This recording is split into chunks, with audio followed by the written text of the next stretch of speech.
સ્વાગત છે તમારું આજના એક નવા બ્લોગમાં। હર હર મહાદેવ, જય શ્રી રામ, જય પરશુરામ। આઈ હોપ તમે બધા મજામાં જઈશો। તો આજે છે સેટરડે અને અમારે છે રજા ક્લાસીસ છે, એટલે એવું ન સમજતા કે મેં રજા રાખી છે, મેં નથી રાખી, ક્લાસીસેથી રજા છે। ઓકે, સો બસ હું રેડી થઈ ગઈ છું અને વાગવામાં થયા છે 11:15 થોડીક વાર છે। સો કેવી લાગી છું? મસ્ત, મને ખબર જ છે હું સારી જ લાગું છું। તો આજે નાનીમાં તો વયા ગયા છે, પણ મારા માસી આવ્યા છે શનિ રવિ છે એટલે વીકેન્ડમાં, કેમ કે એ આંગણવાડીમાં જોબ કરે છે, બરાબર। તો એને શનિ રવિ રજા હોય એટલે કાલના આવ્યા છે। સો હમણાં મળાવી આપણે નીચે જોઈને, તમે કાલે કદાચ વ્લોગમાં જોયા હશે, બરાબર। અને મેં રોટલાનો ગોરીંડું જે હતું ને એ જ નાનું હતું એટલે નાનો થયો હતો, બાકી મને રોટલા બનાવતા આવડે છે અને સારા આવડે છે, પાતળા આવડે છે, બરાબર છે। તો એટલું જ કહેવાનું હતું। હમણાં જોઈએ આપણે નીચે જઈને શું બનાવ્યું છે, બરાબર છે। હું અહીંયા વ્લોગ ચાલુ કરવા આવી હતી કેમ કે હું હજી હમણાં જ રેડી થઈ છું, અત્યારે જસ્ટ। એનું કારણ એ છે કે હું વ્લોગ એડિટ કરતી હતી, અપલોડ કરતી હતી, બરાબર છે। એટલે એવા બધા કામમાં હતી થોડાક, એટલે 2 કલાક સુધી મેં એ જ કર્યું છે। 9:15 વાગ્યાની હું ઉઠી ગઈ। તો હમણાં તો મને નીંદર નથી આવતી, ખબર નહીં, પણ ક્લાસીસે જવાનું હોય અને હેવી નીંદર આવતી હોય મને 8 વાગ્યામાં, હું અડધી તો નીંદરમાં હોય, તૈયાર થતી હોય તે, પણ હાલ્યા રાખે। સ્કૂલ જેવું તો નથી, સ્કૂલમાં તો 6 વાગે ઉઠવું પડે, હવે 8 વાગે ઉઠું છું, બરાબર જ કહેવાય, બરાબર છે। સો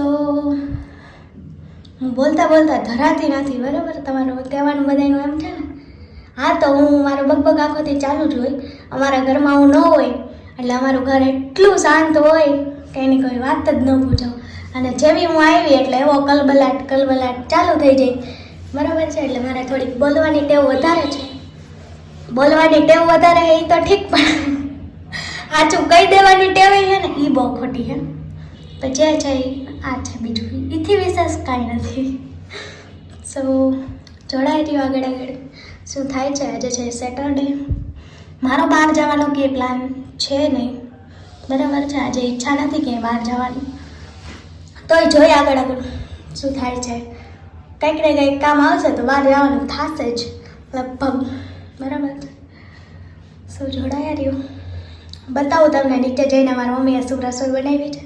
મને કંઈ જમવાની ઈચ્છા છે નહીં, એટલે મેં એમ કીધું છે કે કાલ સાંજે રોટલો બનાવ્યો હતો, મને મારો હાથ દુખી ગયો, કાલ સાંજે જે રોટલો બનાવ્યો હતો એ જ રોટલો મને ચોરી દો, એટલે એમાં શું હોય, લસણવાળી ચટણી ને એ બધું મિક્સ કરીને હોય। મારી મમ્મી તમને રેસીપી કહી દે છે, જે અમને લોકોને બહુ ભાવે છે, અમારા ઘરમાંથી મને, મારા કાકાને, મારા ફઈને, મારા પપ્પાને, અમને બધાને એ બહુ ભાવે, સમજી શકો છો તમે।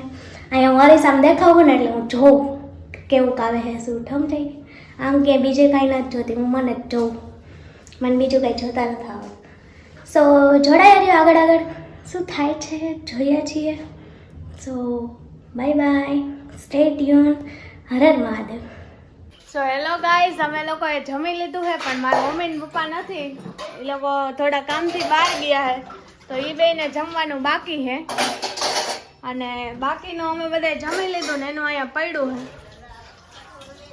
તો દેખાડે તમને બતાવવાનું એ હતું કે અમુક માણસો હોય ને એ વરાના હોય એટલે દીએ વાસણ ઉટકતા હોય, તો હે ને એને આખા ગામને બતાવવું હોય ને એટલે ડેલી ખુલ્લી રાખે પાછા, હે રે। તો આ જ છે એ વ્યક્તિ જેને તમે જોઈ શકો છો। અરે તો નોટ ઇન્ટરેસ્ટેડ હે, હા અમે કહી તો હવે તો તમને બકવાસ જ લાગે ને, આચું કહી તો બકવાસ જ લાગવાનું છે, જાહેર વાત છે બેટા। આમ તો જો રીતુ વાસણવાળી આપને સુખ પ્રસંગે ઓર્ડર લેવામાં આવશે, નહીં રીતુ? રીતુને વાસણ ઉટકતા બહુ સારા આવડે હે, એટલે જો તમારે કોઈને કઈ જરૂર હોય વાસણ ઉટકવા બાબતે તો રીતુનો કોન્ટેક્ટ કરવો, બરાબર ને રીતુ? હા કે ના તો બોલ હે રીતુ?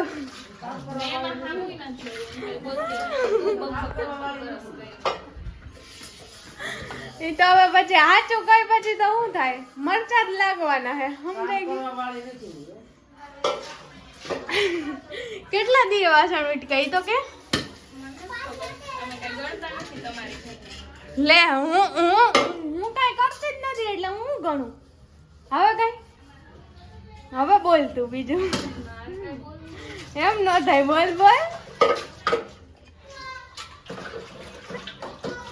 બિચારી એટલી મૂંઝાણી ને ફટાફટ બધા વિસરી નહીં કા ફટાફટ બધા વાસણ વિસડાઈ ગયા. આવું કરતું રહેવું જોઈએ ક્યારેક ક્યારેક, એટલે હું કામ ફટાફટ થાય. હાલ હવે એવી રીતના કચરા પોતા બે કરી નાખજો. તો એવું જ છે, નકર તો હંજવારી કાઢીને ડોલ પોતાની ડોલ લઈને આપણે સામે ઊભી રહી જાય. હો કોમલ માર દે ને. હા કોમલ તો નવરી રહી. નો માર દઉં રીતુ, નો માર દઉં. પરમદી એમ નહીં, પરમદી કોને માર્યું તું? તું જ બોલી હતી કે નહોતી બોલી? પરમદી નું યાદ નથી. મારા પાસે બ્લોક પડ્યો, બતાવ તો. માન સ્વીકારી લેવાનું, તમે કીધું હોય સ્વીકારો નહીં, મેળ જ ન આવે. સમજાઈ ગયું? કોણ કહે રીતુ બોલતી નથી? એ જે કહેતું હોય ને બધા મારી સામે આવો તો. કાલના બ્લોગમાં તમે જોયું હશે કે કેટલું કેટલું બોલતી હતી રોટલાવાળી ક્લિપમાં, અને અત્યારે તમે જોઈ શકો છો કે કેટલું કેટલું ને કેવું કેવું બોલી રહી છે, બરોબર? એટલે કોઈ હવે રીતુના વકીલોને નમ્ર વિનંતી છે કે કોઈ એમ કહેતા નહીં કે રીતુ બોલતી નથી ને બહુ ડાઈ હે ને આમને તેમને. ઘરે આવો ને તો ખબર પડે, સમજાઈ ગઈ? જો કે ઘરે આવો તોય તમને જ ક્યાં જ ખબર પડે, તમારે સામે હારી ને હારી રહેવાની.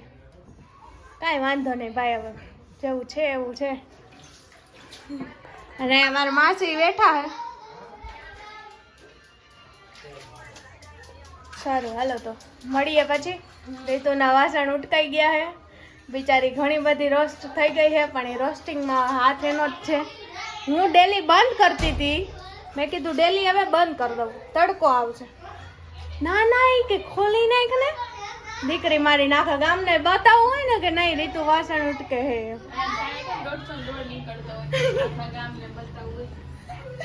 જા બોલી ને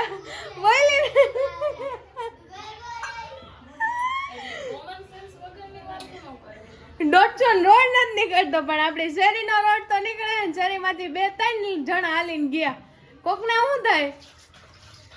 જો કે એમ જ થાય, કોમલ કામ કરે ને તો એને બધાને એમ જ થાય કોમલ કામા ખોટી, એટલે એના કરતા કરાય જ નહીં, બરાબર ને રીતુ?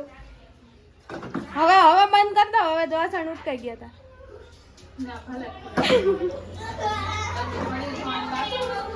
હવે હજી બતાવવાનું પડ્યું ધોવાનું. હે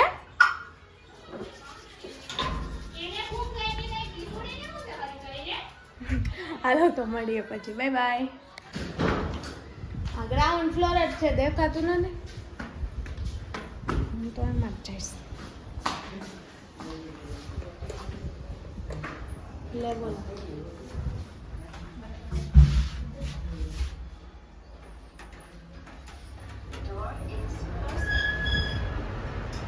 હેલો ગાઈઝ, અમે અમારા નાની માની અમાનતને પાછી મૂકવા માટે આવ્યા છીએ, અને અહીંયા કોઈ કાચ સાફ નથી રાખતું.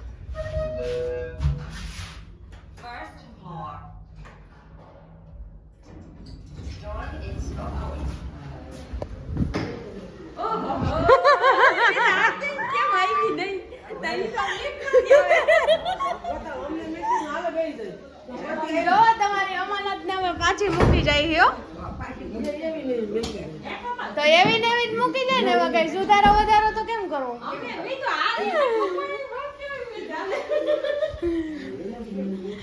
એવું કેમ બને કે હું ન આવું? અહીંયા જેઠાલાલ હાલે કે બાંડિયા પાડિયા બાંડિયા ને નામ જાણે સારું હાલે તો મળીએ પછી